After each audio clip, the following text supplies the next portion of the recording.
Hey, how is everyone? From Kuwait. For those who don't know me, my name is Jason Harris from Australia. Now, I've been living in the Middle East for about 4 years. I was in Saudi Arabia, in Jeddah, for approximately 2 years before Kuwait, and now coming up in a couple of months, I've been in 2 years in Kuwait.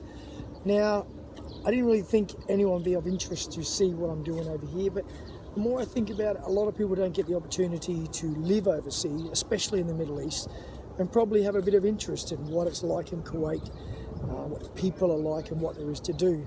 So I've decided to do a vlog, whether it be daily or weekly or monthly, I don't know, but I'll do it when I feel like it. Now, my main thing I'm going to do in this vlog is not so much show you what there is to do in Kuwait really, but it's to probably get rid of a few myths, what people think the people are like here, and a little bit just what life is like here. So yeah, as I do things and as I live my day, I'll show you what I'm up to. I'm a trainer here, a fitness trainer in Muay Thai and sort of boxing and general fitness at Inspire Pure Fitness, which is at Sahara. So I'll show you what I do for work. I'll get you to meet my clients and to show you that Kuwait is fairly normal and the people are very normal. A lot of people think, like me before I came here, that the Middle East is very serious place. Look, and it can be. I was in Saudi Arabia before this, and Kuwait is very different to Saudi Arabia, but even in Saudi Arabia, it is not what you think it is, which I've done videos on Saudi when I was there, but I thought now I'll do Kuwait before I head back to Australia and show you what it's all about, and like I said, let you meet some people, and yeah, show you what you can do here. Maybe if people are thinking of coming here for work, there's a fly annoying me, that's why I'm doing what I'm doing. If you're thinking of coming here for work, and yeah, to show you what it's all about. Yes, you can come here and do quite well at work, find it financially. That's why a lot of people do come here, because it is tax-free, but unfortunately when you send that money home, you're going to get taxed it.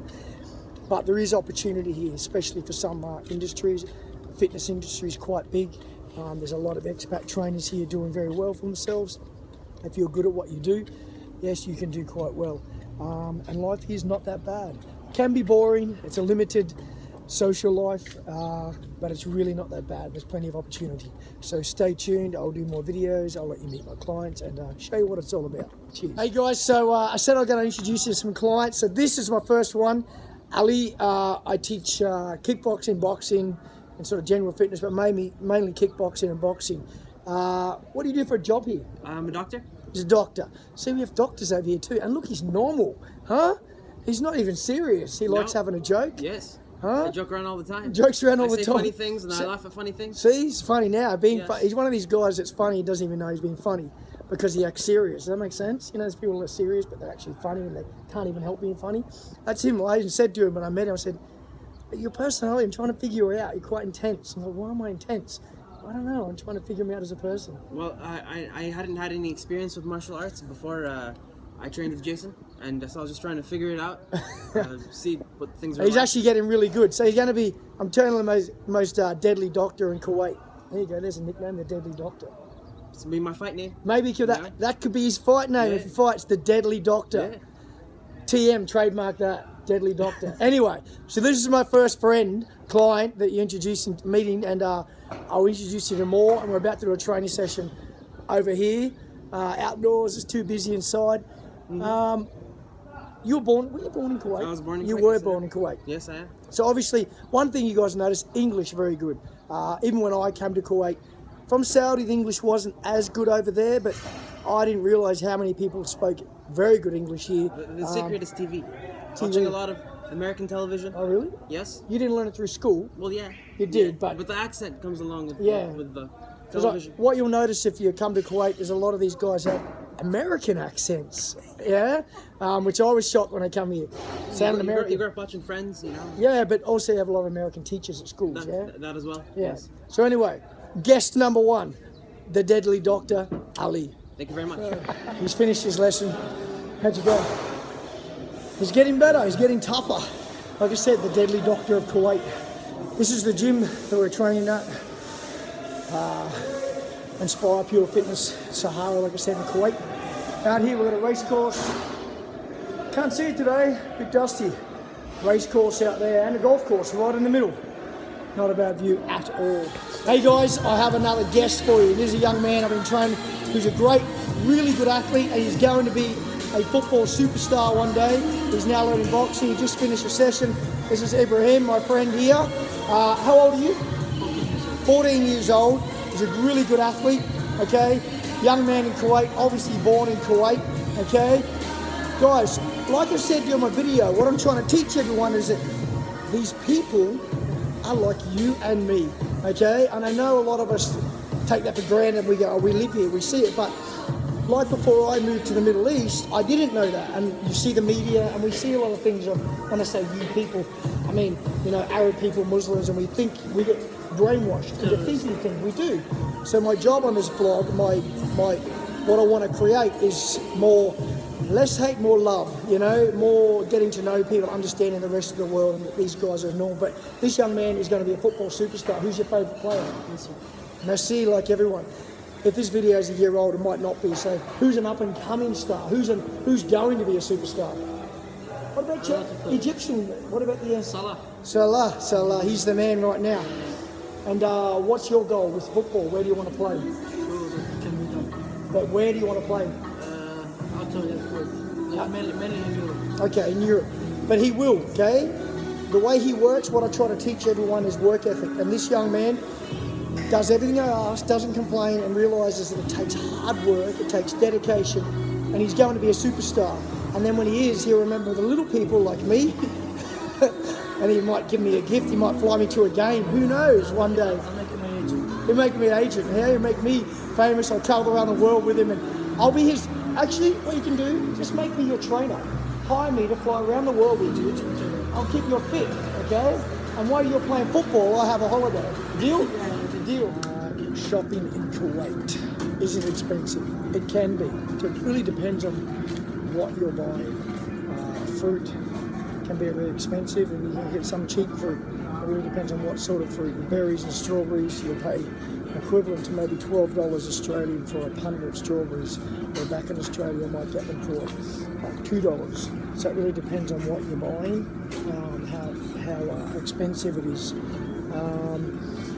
Meat, again, depends on what sort of meat, where you get it from. So look, it's a bit of up and down. It really depends on what you get and what you pay. You've got to do your homework and look around and make sure you try and find the best deals. Yeah, some people like the high-end stuff, but if you're a fairly basic person, don't mind your simple brands and cheaper meat and so forth, it's fairly comparable to most countries. But like I said, it just depends on what you're getting and where you get it. The reason I'm a bit probably anxious when I'm filming here, anyone who's been here realises filming in the Middle East is not taboo, but it's got to be aware of where you film and what you film. A lot of people don't want to be on camera, so you have to be aware of that. And I'm in a public space, so I've got to be very aware of it, people's privacy. Yeah, so take your time to look around. You can eat very cheap here if you're a rice person, you know. Rice and cheap meats, no problem at all. But it's a matter of just doing your homework and looking for the best places that work. The thing they do different here is they'll sell a lot of stuff in bulk, which is very different to Australia or a lot of the countries. So in a minute, I'll just film some of that, but I'll show you what I mean. So if you like buying a lot of food in bulk, your sauces and rices and things like that, you can buy pretty cheap. So I'll peruse past there and show you that now.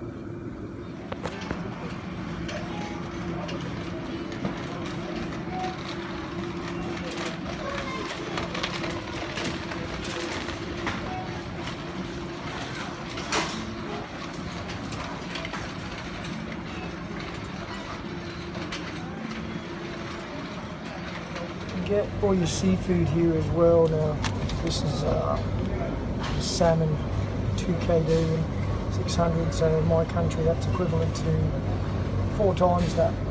So you're looking at about $10 for 300 grams of salmon. So there's an idea for some seafood for you. And if you're someone who likes sweets, there's no shortage of sweets here. The Arabs love their sweets. If you love food, Kuwait is definitely the place to come for you. There's no shortage of it in anywhere that you go. So you have a sweet tooth, Kuwait is a place to come. Seriously though, I've never experienced chocolate and cakes better than I've ever had in Kuwait. Absolutely amazing. If you're someone who likes your sweet food but appreciates quality, Kuwait is by far the best you'll probably eat. Here's an idea of strawberries for you. Here, that is equivalent to $15 Australian.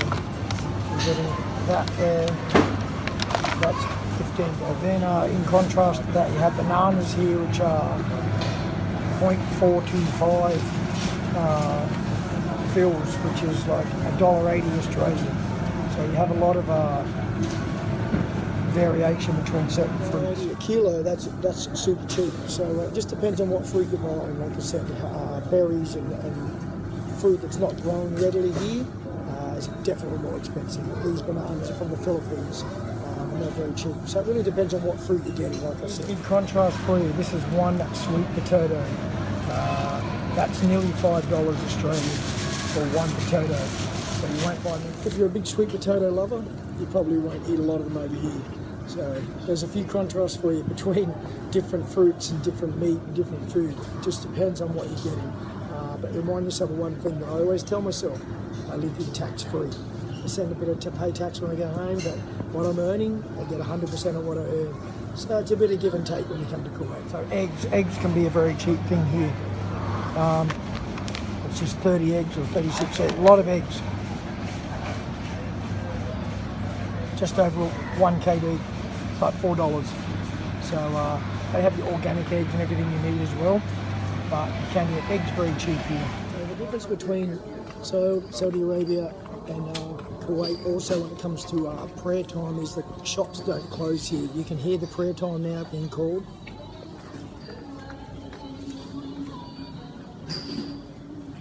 It's pretty faint, you might not be able to hear it, but when I lived in Jeddah, Saudi Arabia, when it's prayer time, everything closes, all the shops. You can be in there, but you can't be sold anything until they finish prayer. In Kuwait, the businesses don't close. That's the main difference. They still have call to prayer, but things stay open, which is handy. It can be a very annoying in Saudi Arabia when things close. You're about to go in to eat dinner or go shopping, and that's it, prayer. Tell us it all closes down. I respect it, but it can be very frustrating. So here's a little bit easier when it comes to that. Also, you will get all your cereals here, normal cereals that you get back home in your own country, but when it comes to some cereals, you're going to pay a lot more money. In certain brands, like this Carmen's brand we have in Australia, that's $8 for 6 muesli bars, more than $8. So you're going to pay a lot more for your sort of specialty items, I suppose you call them. Things that aren't made here, that are bought in from overseas, you're going to pay a lot more for your mueslis and so forth. But it is all here, but be prepared to be putting the hip pocket for it. You know, this is another one, Nature's Valley, Australian brand. $1, $2, $6, $7, but definitely more than back home. It's a bit of give and take with different brands and different things that you want to do. So one of the biggest things you've got to get used to here is the driving.